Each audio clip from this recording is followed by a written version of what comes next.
Good morning students. कल मैंने राम लक्ष्मण परशुराम संवाद का पिछला मतलब काव्यांश नंबर 1 का मैंने एक्सप्लेन किया था। अगर आप लोग वीडियो देख लिए होंगे तो आपको पता होगा, और जिसने नहीं देखा है वीडियो जो है ग्रुप में है उसको पुनः देखकर याद करें। अब काव्यांश नंबर 2 दूसरे का मैं एक्सप्लेन कर रही हूँ। आप लोग वीडियो देख के इसका पुनः रिवीजन करिए।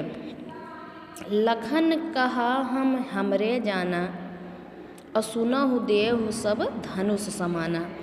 लक्ष्मण जी मतलब क्या है, हंस कर कह रहे हैं, परशुराम से कह रहे हैं कि हे देव सुनिए, मेरी समझ के अनुसार तो सभी धनुष एक समान ही होते हैं। और का छति लाभ जन जून धन तोरे, देखा राम नयन के भोरे। लक्ष्मण श्री राम की ओर देखकर का छति लाभ जून धन तोरे, देखा राम नयन के भोरे। लक्ष्मण श्री राम जी की ओर देखकर बोले, इस धनुष के टूटने से क्या लाभ है और क्या हानि है, यह बात मेरी समझ में नहीं आई है। और छुअत टूट रघुपति न दोषु, मुन बिनु काज करहि कर रोसु। श्री राम ने तो इसे केवल छुआ था, लेकिन यह धनुष तो छूते ही टूट गया। फिर इसमें श्री राम का क्या दोष है। बोले चितय परसु की ओरा, रे सठ सुनो सुभाव न मोरा। हे मुनिवर, आप तो बिना किसी कारण के क्रोध कर रहे हैं। लक्ष्मण जी की व्यंग भरी बातों को सुनकर परशुराम का क्रोध और बढ़ गया। वह अपने फरसे की ओर देखकर बोले, बालक मोल बधौ नहीं तोहि, केवल मुनिजड़ जानहु मोहि। बाल ब्रह्मचारी अति कोहि, विश्व विदित क्षत्रिय कुल द्रोही। भुजबल भूमि भूप बिनु किन्ही, विपुल बार मही देमहन दीनी। सहस बाहु भुज छेदन हारा, परस विलोक महीप कुमारा। लक्ष्मण की जो है मतलब व्यंग भरी, मतलब व्यंग जैसे होता है किसी को व्यंग मारना या ताना देना, भरी बातों को सुनकर परशुराम का क्रोध और बढ़ गया और वह अपने फरसे की ओर देखकर बोले, अरे दुष्ट, क्या तूने मेरे स्वभाव के विषय में नहीं सुना है। मतलब कि लक्ष्मण को कह रहे हैं कि क्या तुम मेरा स्वभाव नहीं जानते हो, मैं तुझे बालक समझकर नहीं मार रहा हूँ। अरे मूर्ख, क्या तू मुझे केवल मुनि समझता है। मैं बाल ब्रह्मचारी और अत्यंत क्रोधी स्वभाव का व्यक्ति हूँ। मैं पूरे विश्व में क्षत्रिय कुल के घोर शत्रु के रूप में प्रसिद्ध हूँ। मैंने अपनी इन्हीं भुजाओं के बल से पृथ्वी को कई बार राजाओं से रहित करके उसे ब्राह्मणों को दान दिया। मतलब अपने भुजा मतलब अपने बल पर जो है क्या हुआ, राजाओं को हराया और उनकी सारी संपदा जो है लेके ब्राह्मणों को दान में दे दिया। राजकुमार, हे राजकुमार, मेरे इस फरसे को देख जिससे मैंने सहस्वाव की भुजाओं को काट डाला है। मातु पिता ही जन सोच बच, करहि महीष किशोर। अगर्भन के अरभक दलन, परस मोर अति घोर।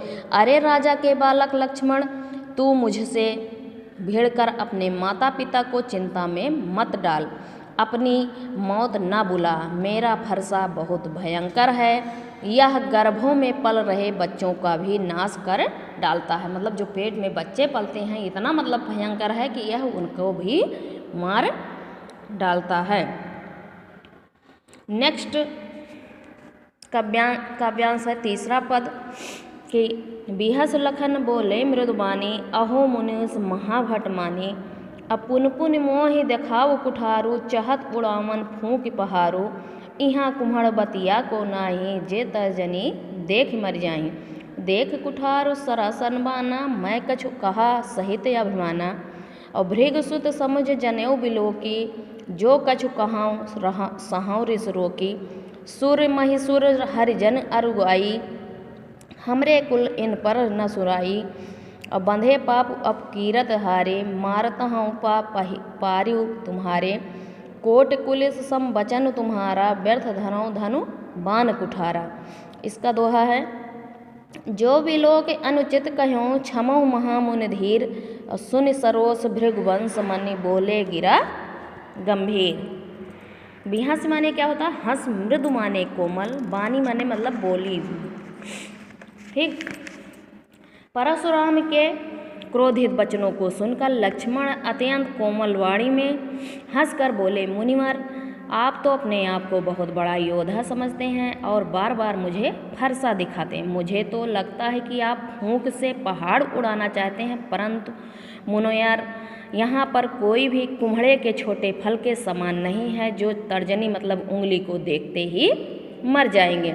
मुनि जी, मैंने अपने आप हाथ में फरसा और धनुष बाण देखकर ही अपमानपूर्वक आपसे कुछ कहा था। मैं आपको भृगुवंशी समझकर और आपके कंधे पर जनेऊ देखकर अपने क्रोध को सहन कर रहा हूँ।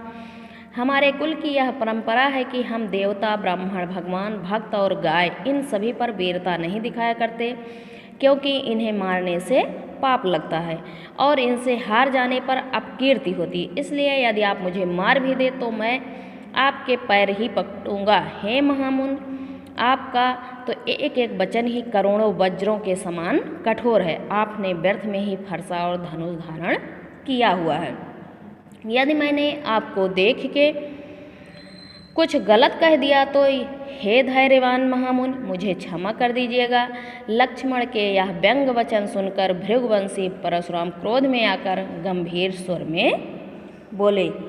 इन दोनों काव्यांशों का आप लोग वीडियो देख के व्याख्या रिवाइज करिएगा। नेक्स्ट 3 भी काव्यांश और बचे हैं, उनका मैं नेक्स्ट वीडियो में एक्सप्लेन करूँगी। Thank you. Have a nice day.